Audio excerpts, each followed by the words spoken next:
2009 में सरकार आई, 40 एमएलए रह गए। हमारी भी 19 में 40 आए। और तीसरी बार कितने आए? सरकार किसकी थी? हम अब 37 हो, हम 48 हैं। आज तक हरियाणा में तीसरी बार किसी दल की सरकार नहीं बनी। आप जब तीसरी बार चुनाव लड़े हुड्डा साहब, तो आपकी 15 सीटें थी मुश्किल से, और हम तीसरी बार 48 लेके आए। बात करते हो आप कहीं किसानों की, कहीं जमींदारों की, कहीं व्यापारियों की, कहीं कर्मचारियों की, सारे तबके ठीक है। मैं मानता हूं वाहिद लीडर है, लेकिन इस वाहिद लीडर में 37 सीट रह गई। 2019 में हम 303 लोकसभा में सीट लेकर आए। अब क्या 240 पे आगे हम बहुमत नहीं जाते? हमें वोट चोरी करते तो। मैं बादशाहपुर से एमएलए हूं, मैं 60,700 वोटों से जीता।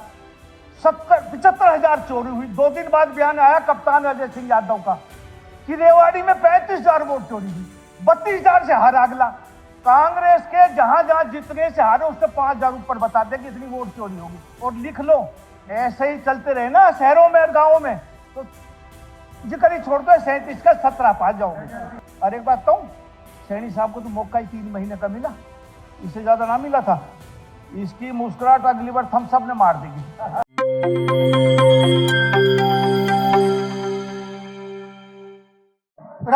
अध्यक्ष महोदय, मैं इस अविश्वास प्रस्ताव के खिलाफ खड़ा हुआ हूं। मैं कांग्रेस के सदस्यों को समझ नहीं पाया कि जब पूर्ण बहुमत की सरकार हो और 14 महीने की सरकार और इसके खिलाफ अविश्वास प्रस्ताव लाए। राजनीतिक जीवन में मैंने ये तो बहुत देखा कि 2-3 दलों की मिलकर सरकार बन जाए और किसी पे शक हो कि भाई ये दल टूट सकता है, तो जो बड़ा अपोजिशन पार्टी का लीडर होता है वो एक अविश्वास प्रस्ताव ले आता है कि भाई हमारे कुछ अंदर खाने टूट जाएंगे और सरकार गिर जाएगी। ये तो पूर्ण बहुमत की सरकार है, ये मुझे समझ में नहीं आया कि क्यों लाए। अभी मैं बाहर एक कांग्रेस के सदस्य से चाय पीते टाइम पूछ रहा था कि भाई ये बिल क्यों लाए।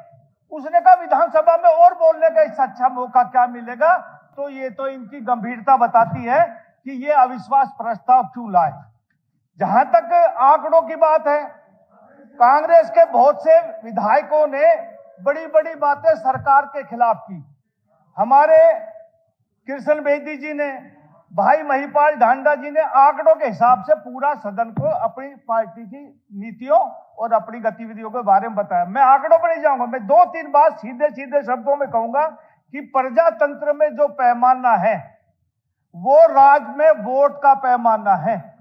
माननीय हुड्डा साहब बैठे हैं, 2004 में ये मुख्यमंत्री बने, 2005 में पूरे बहुमत से इनकी सरकार आई, जनता ने इनको चुन कर भेजा।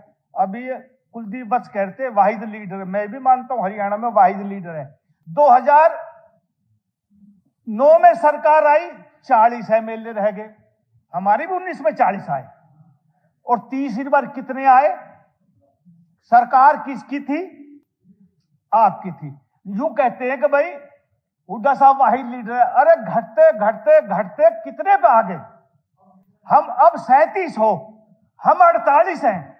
आज तक हरियाणा में तीसरी बार किसी दल की सरकार नहीं बनी। आप जब तीसरी बार चुनाव लड़े हुड्डा साहब, तो आपकी 15 सीटें थी मुश्किल से, और हम तीसरी बार 48 लेके आए। ये किस लिए हुआ कि नायब सैनी जी के नेतृत्व में हरियाणा की 36 बिरादरी ने वोट देने की कोशिश करी। ये वोट चोरी एक नारा है, जनता ने आपको नकार दिया। बात करते हो आप कहीं किसानों की, कहीं जमींदारों की, कहीं व्यापारियों की, कहीं कर्मचारियों की, सारे तबके ठीक है। मैं मानता हूं वाहिद लीडर है, कहीं और का हवाले नहीं, कोई बात नहीं, लेकिन इस वाहिद लीडर में 37 सीट रह गई। ये हमने नहीं लाए। और भाई एक बात कहो, यदि हम वोट चोरी करते तो 2014 में मोदी जी पूर्ण बहुमत के सरकार क्यों ले आते जब तो कांग्रेस की सरकार थी। 2019 में हम 303 लोकसभा में सीट लेकर आए।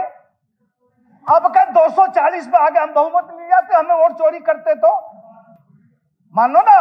अरे बिहार में आपकी 6 रह गई, जनता आपसे उठ चुकी। इस वोट चोरी का नारा ईमानदारी से मैं कहता हूं कि लोग इसको बेवकूफ मान रहे हैं। अभी राहुल गांधी जी गए हमारे गुड़गांव, कहां गए? दिल्ली में भाषण दिया कि बादशाहपुर में वोट चोरी हुई 75,000 अध्यक्ष महोदय। मैं बादशाहपुर से एमएलए हूं, मैं 60,700 वोटों से जीता।